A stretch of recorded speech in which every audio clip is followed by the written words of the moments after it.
Baik, selamat malam. Terima kasih pada kesempatan ini saya ingin share materi terkait dengan antara lain sebagai rekomendasi untuk mendapatkan izin mendirikan bangunan.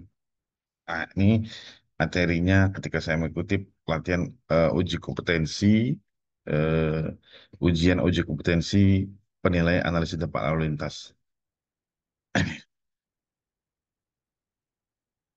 Nah, ini materinya milik Bapak Novian Krisnando, Dinas Perizinan dan Penanaman Modal DIY.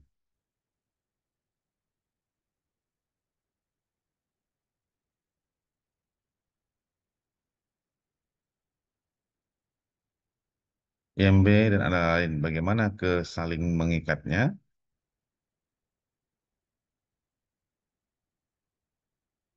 Perizinan dan dinamikanya. Satu, pengarah aktivitas. Dua, pengendalian. Tiga, pencegahan bahaya. Empat, perlindungan objek tertentu. Lima, pembagian sumber daya yang terbatas.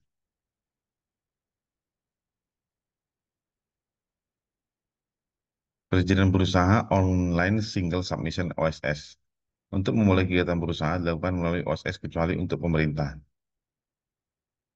Sektor-sektor dan perizinan tertentu, baik terkait kegiatan usaha ataupun tidak, ada yang tidak diajukan melalui OSS. Ini dasarnya adalah PP Peraturan Pemerintah Nomor 24 Tahun 2018.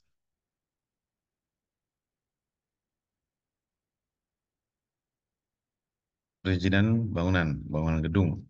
Satu, wujud fisik hasil pekerjaan konstruksi. Dua, menyatu dengan tempat dan kedudukan tanah air.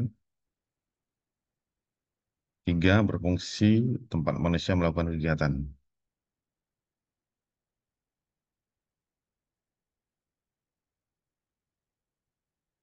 Perizinan bangunan, fungsi bangunan gedung, hunian, rumah tinggal, tunggal, deret, susun, sementara, keagamaan, masjid, musola, bangunan gereja, kapel, pura, vihara, kelenteng, usaha, perkantoran, perdagangan, perindustrian, hotel, wisata, dan rekreasi, terminal, gedung penyimpanan, sosial budaya, pendidikan, kesehatan, kebudayaan, laboratorium, pelayanan umum.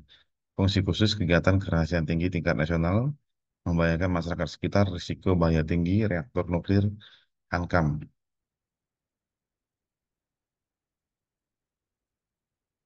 Fungsi bangunan bukan gedung, perizinan bangunan.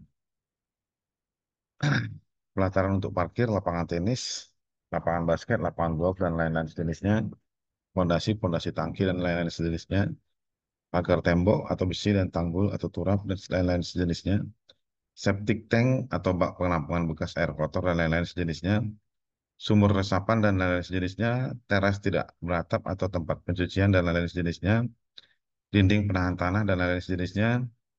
Jembatan penyeberangan orang, jembatan jalan perumahan, dan lain-lain sejenisnya.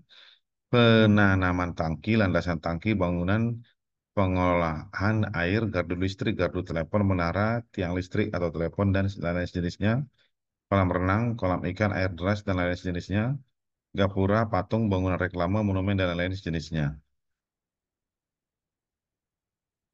Masih pada perizinan bangunan, klasifikasi bangunan gedung berdasarkan kompleksitas sederhana, tidak sederhana, khusus, permanensi, itu permanen, semi permanen, darurat, risiko kebakaran, tinggi, sedang, rendah, zonasi gempa, penetapan oleh instansi berwenang, lokasi padat sedang renggang, tinggian bertingkat tinggi, sedang, rendah, kepemilikan milik negara, badan usaha perorangan.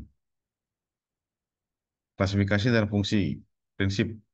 Satu, sesuai peruntukan tata ruang RT RW, kabupaten atau kota, RDRTKP, dan atau RTBL. Dua, fungsi dan klasifikasi diusulkan saat permohonan IMB. Tiga, pemerintah daerah yang menerima dengan menetapkan atau menolak, kecuali fungsi khusus oleh pemerintah pusat.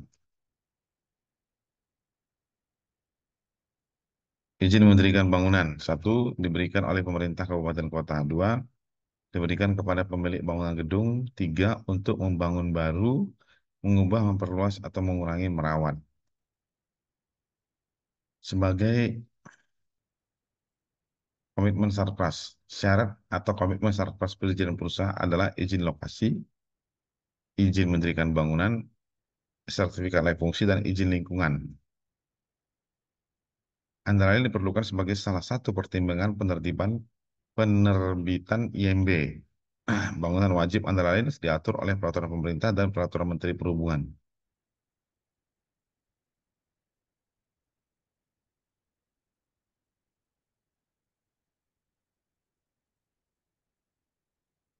Perizinan lalu lintas dan jalan antara lain rangkaian kegiatan kajian mengenai dampak lalu lintas, pembangunan pusat kegiatan, permukiman, dan infrastruktur. Kajian disusun lembaga konsultan yang ditunjuk oleh pengembang atau pembangun. Lembaga konsultan wajib berbadan hukum dan memiliki tenaga ahli bersertifikat. Hasil dituangkan dalam dokumen dan disetujui oleh pemerintah atau pemerintah daerah sesuai kewenangan. Perizinan lalu lintas dan jalan antara lain pusat kegiatan A, kegiatan perdagangan, B, kegiatan perkantoran, C, kegiatan industri, F, fasilitas pendidikan, sekolah, universitas, lembaga kursus, E, fasilitas pelayanan umum, FS, klinik bersama, bank, F, SPBU, G, hotel, H, gedung pertemuan, I, restoran, J, fasilitas olahraga atau indoor dan outdoor, K, bengkel kendaraan bermotor, I, pencucian mobil.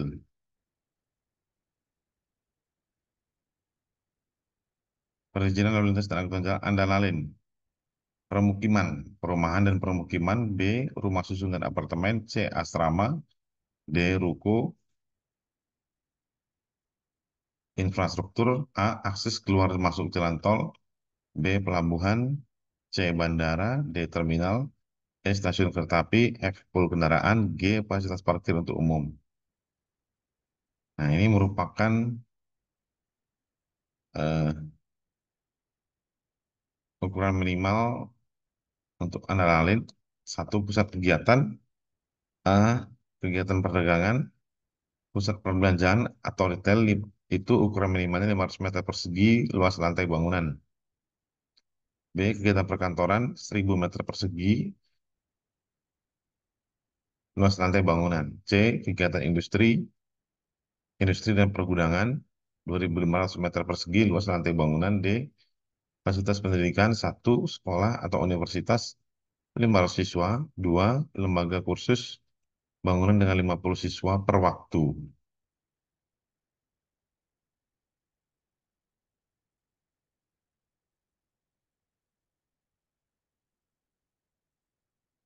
E, fasilitas pelayanan umum satu rumah sakit 50 tempat tidur, 2 klinik bersama, 10 ruang praktek dokter, 3 bank, 500 ukuran minimalnya 500 meter persegi luas lantai bangunan. F, stasiun pengisian bahan bakar umum, ukuran minimalnya 1 dispenser. G, hotel, ukuran minimalnya 50 kamar. H, gedung pertemuan, ukuran minimalnya 500 meter persegi luas lantai bangunan. I, restoran, ukuran minimal 100 meter, 100 tempat duduk. J, itu fasilitas olahraga indoor atau outdoor, kapasitas penonton 100 orang dan atau luas 10.000 meter persegi. K, bengkel kendaraan bermotor 2.000 meter kubik luas lantai bangunan. L, pencucian mobil 2.000 meter persegi luas lantai bangunan. 2, permukiman. A, perumahan dan permukiman. 1, nah ini perumahan sederhana, ukuran minimalnya 150 unit. 2, itu perumahan menengah atas, ukurannya 50 unit. B, ini rumah susun dan apartemen. 1, rumah susun sederhana, itu 100 unit. 2, apartemen, itu ukuran minimalnya 50 unit. C, asrama. Asrama itu ukuran minimalnya 50 kamar. D, ruko. Ini ukuran minimalnya luas lantai keseluruhan 2.000 meter persegi.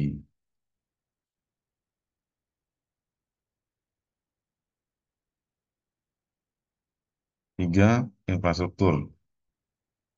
A, akses ke dan dari jalan tol. Ini wajib. B, pelabuhan. Ini wajib. C, bandar udara. Ini wajib. D, terminal. Ini wajib. E, stasiun kereta api. Ini wajib. F, pul kendaraan. Wajib. G. Fasilitas parkir untuk umum wajib. A. Jalan layang, flyover wajib. I. Lintas bawah underpass wajib. J. Terowongan, tunnel wajib. Antara lain untuk IMB, yang mana saja? Satu, tidak semua penerbitan IMB memerlukan antara lain. Hanya dua, hanya bangun dengan fungsi tertentu dengan kriteria ukuran minimal tertentu, yaitu pusat kegiatan, permukiman, dan beberapa infrastruktur.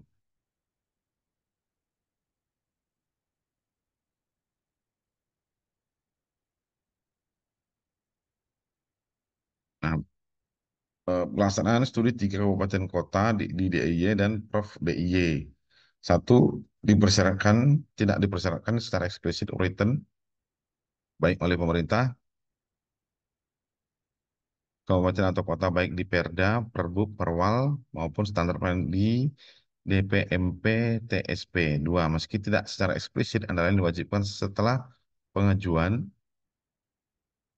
IMB memenuhi kriteria wajib antara lain. Tiga, dalam pengajuan IMB diperlukan izin pemanfaatan bagian jalan untuk akses jalan masuk keluar. Dalam penerbitan izin tersebut wajib memiliki antara lain jika masuk kriteria. Kesimpulan, ke saling berkaitan atau ke saling mengikat. Satu, antara lain dan persetujuannya belum secara terus diwajibkan dalam permohonan IMB. Dua, antara lain belum terintegrasi dalam sistem perizinan IMB. Tiga,